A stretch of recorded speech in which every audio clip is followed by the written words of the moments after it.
A few moments later.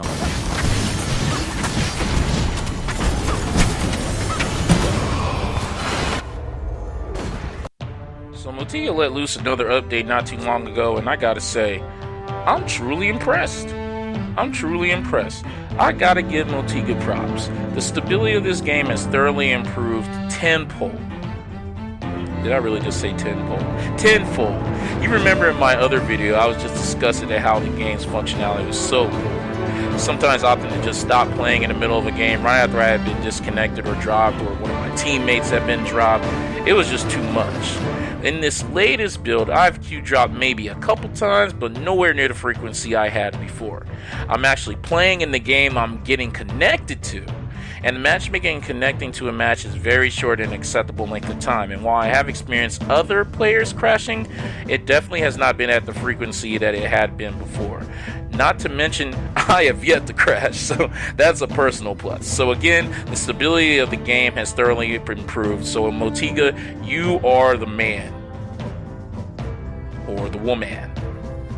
Look, what I'm trying to say is y'all did the dang thing, so good job on that. And y'all also have a launch date of July 20th, so y'all really put in work. So again, Motiga, congratulations. Oh, shoot. Almost dropped my laptop trying to clap for these cats. Anyway, good job, Motiga. Congratulations. Y'all did it. Good job. You did it. Motiga has also made several changes, most of them good, to the UI, arguably. Some people say the white is too hard on their eyes. I kind of lean toward that direction too. But also the presentation of the game as a whole, the landscape of certain maps. They even did some specific changes to heroes. They finally nerfed Trip's stupid ult. So that is another good thing. You don't know how happy I am now that I know I won't get auto-ulted 50 meters in the air while she takes no damage of her own. So that's a good thing. So yeah, they did a lot of good things, and I'm confident in saying this was a step forward in the right direction. Link is in the description for more details as to what they changed in the game. Now, there are some things I would like Motiga to review and heavily consider modifying before July 20th, and if not then, very soon after. I'll get the quick ones out of the way first, and then at the end I'm going to go on a little bit of a rant. Alright, maps. Yo, give us more maps. Give us more maps. We only have 3, but we have 18 heroes. It's been 2 years and too long for us to just have the same damn maps. You already confirmed that we won't have any new maps for the release, which is a huge letdown as far as I'm concerned. I don't understand how you don't have one single map to open this game up with at launch. And don't be acting brand new. I see you scoffing. I'm not the only mother sucker asking y'all for maps. Someone has asked for new maps with each AMA, and your response was essentially, yo, forget about it, they'll be coming real soon. And at one point you have even said that we would have a new map over a year ago. That's yet to happen. You all continue to say, yo, they're coming real soon each time. And you said that over and over and over and over again with each AMA and with each post, shooing us away like we some snot-nosed childrens with ADHD jacked up on cotton candy and Cocoa Puffs. And here we are, 2 weeks before launch, and you're still feeding us the same narrative. So while we continue to wait as you treat us like you're our mommies and we are just some petulant toddlers crying about unimportance, I'll gladly send you my address so you can priority ship me my cookies as I await for however long you all are going to take to finally put a map out. 2 years worth of Oreos and chocolate chip cookies should do it. Siren Strand. Alright, Siren Strand. Look, I don't know what y'all was on when y'all made Siren Strand. I don't know how y'all left work like, oh, okay, this is a good idea. It just left Siren Strand how it is, but yo, Siren Strand needs a facelift. I don't know why you all moved B so close to D, but it was a mistake. Please change it back or find another solution. B is easily destroyed by the opposing team, particularly on their way to the Guardian during the rampage, and it's come to a point that the most effective strategy is summoning an ob there or not putting anything at all there until Clash. Fix it. Stamina and health bars. I know. That's why I'm not going to belabor it. I know everybody's getting on y'all head for this, but again, just move those joints back to the middle of the screen, please. There is too much stuff going on in this game for us not to have our health and stamina bars easily viewed. It's particularly tough for melee characters like assassins and squishy heroes because we need to see our health and stamina while fighting so we can determine how much longer we can remain in a fight and escape safely. The yellow flashes on the outside of the screen signifying that we're taking damage are far too subtle. Please move those joints back to where they were, or at least give us the option to move it where we want. Alright, now it's time for my rant. Hold on to your knickers, chaps. Let's talk about summoning. As we all know by now, summoning has been completely overhauled. Creatures can now be insta-summoned on the basis. And not just the baby creatures, it's adult creatures as well. And honestly guys, I'm just not feeling it. I'm not feeling it. Mainly because I believe it has had such a substantial effect on how the game is now played. This is a huge problem for me. There is no reason for me or any other player to be able to just insta-summon any level 3 creature simply because we have 3 power bars. Summoning now requires no work, no effort, and no fight. Just walk up to a plate, hold the directional button down for 7 seconds, and whatever you summon immediately appears. This bothers me because I stayed on the forum. I stayed on Reddit, and while you all did the right thing and asked for suggestions on summoning, it seemed that it was pointless because you went in a completely different direction. No one really had any true qualms about summoning, and it wasn't broken. For what I saw, folks were just frustrated that players would rush out to the edge plate or a neutral plate and just summon on their own without any backup or consideration for their team's position. This will result in, as you all know, a free donation of 20 points to the other team. Another issue I saw were folks summoning when it wasn't favorable or when the creature just could not be protected. So I'm not sure if this is how you all decided to rectify these issues, but if it is, y'all were doing too much. There was no need to change this. All that was needed was a more detailed tutorial on summoning, made by you all, not by me, not by anybody in the community, made by you guys, explaining when to summon, why you summon, and when's the best time to do so. You all have done this now, and the current tutorial is much more comprehensive and a huge improvement, but now the game has completely changed. And while we're on the topic, what's up with the creatures anyway? Like, are they not eating their vegetables? Have they not been hitting the weight room? What's up with their HP? These creatures now get melted by pretty much any character in this game. God forbid Trip decides to backcap on your side. Oh, look at this creature unattended. I think I'll just slice it up uncontested in under 10 seconds. And don't even get me started on if it's a bloomer. If it's a bloomer, forget about it. That thing is done in 5 seconds. Creatures put up no fight in this game, and all a character has to do is Solid Snake and isolate that bit, and they'll be done and adding 10 to 20 points to their power score with little to no effort. Which brings me to my final one. Amidst these major changes, in my opinion, I'm just not sure where this game is going any longer. Don't get it twisted. I love the fact that an independent developer, that being Motiga, is finally seeing the success it deserves. They are finally seeing the fruits of their labor, and they deserve it. These cats worked hard on this game. I haven't seen so many people. There are so many people on Twitch playing this game right now. YouTube videos are just blowing up. They have a release date.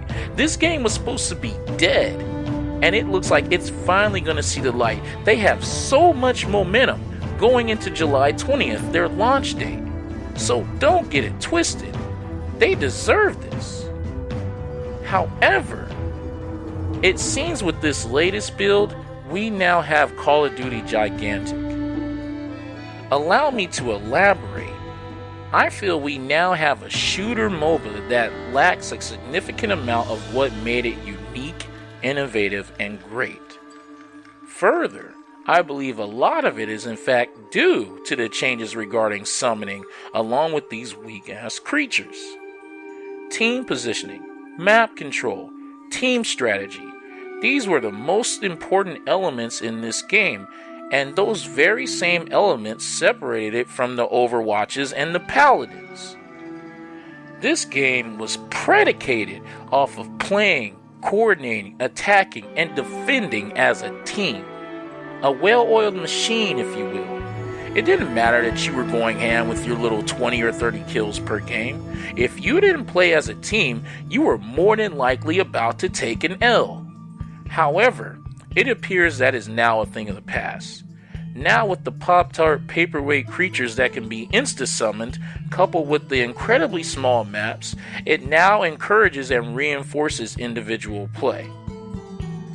It was gratifying summoning an adult creature on that plate and fighting off the opponents and winning that battle for that plate and for that summon. It was gratifying to see your entire team mobilize across the map to take positions and punish the other team for not working together or summoning that creature in the middle of battle. And yes, many of those mistakes were made by new players and players who just didn't get it, but in my opinion, that could have been rectified by a more thorough and comprehensive tutorial on team-based strategies, or by just allowing us to be able to communicate via text or voice chat so more experienced players can educate new players in-game. This is my issue with a lot of game developers. Y'all changing stuff nobody told you to change. As I said in my previous video, the game is already there. You guys are there, you had it. The main issue was the stability.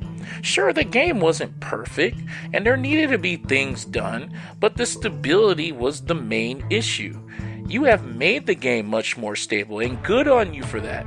But now you all have decided that you want to play scientists and be John S. Watson and make us your lab rat little Alberts in your damn Kerplunk experiment.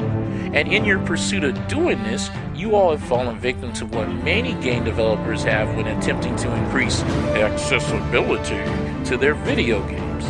You all have taken the route of, let's just make the game easier, as opposed to putting other tools in place for players to learn how to play the game as it was.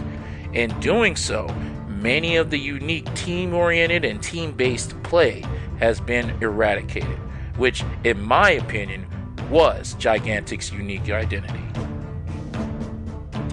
And look, I know why you all did this. I'll even go a step further and say I understand why you all did this. Hell, it's a business. It's a business. My man here said it best. This is a trial most game developers encounter. I couldn't agree more. That is finding the proper balance between casual and competitive play in which the most gamers will enjoy the product. And most certainly, if you had to choose one, especially when you're in Motiga's position, that being this game almost being a failed project, you'll be more inclined to utilize the route that will elicit maximum exposure. Creating a game's philosophy trending more towards the casual side of the spectrum, and don't get at me for using the word casual, man, get out of your feelings just for a second. But anyway, trending more towards the casual side of the spectrum allows for more gamers, particularly the new and inexperienced ones, to just pick up and fire up the game without being so easily frustrated with the complexities and technicalities of how the game plays. Whew, I need a breath after that. It also increases the likelihood that these new players will be sustained or maintained for a greater length of time, essentially making it more suitable and enjoyable for players who just want to play. And look, I'm not going to act brand new like it's universally a bad decision to go this route. From a business perspective, it makes complete sense. And I'm certainly not going to act brand new like it's an easy task in general for any game developer to find that proper balance between casual and competitive play. However, given the smart and innovative minds that I know are developing this game in Motiga, and I know y'all there, I know for a fact, I think other alternatives could have been considered. For instance, you could keep these insta-summons for baby creatures. Keep them! But keep time summon for adult creatures. This allows for the game to not lose its vigor, not lose its pace, not lose its speed, without sacrificing its use of strategy. You could also have kept the spawn penalties at what they once were. I didn't have the problem with the long spawn penalties. If you get wiped, you deserve to look at the Guardian's ass from that camera angle for however long they keep you there. And creature HP, man, it was too much. Maybe 15 to 20%, and then if you don't like it, move it from there. But 30%? Come on, man.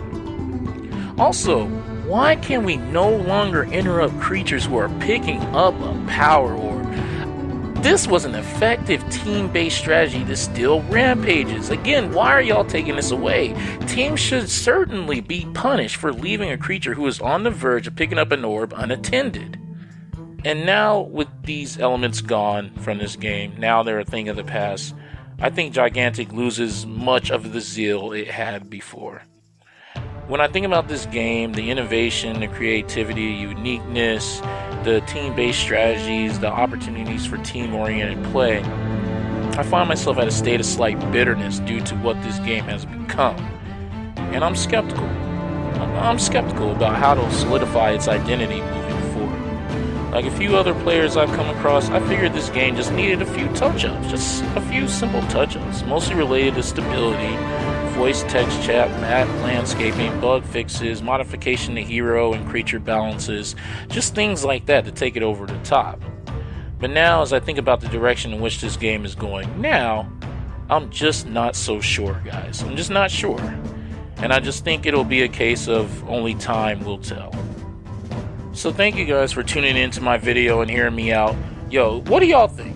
What are your impressions of the game, and where do you see it going now that we're rapidly approaching launch? Leave a comment sharing your thoughts, and I'll get to them as soon as I can. Again, congratulations, Motiga. You deserve this. Spill some drinks, get live, get loud, bring some hoes to the Citadel. And as for the rest of y'all, see you later, Space Cowboys. Peace.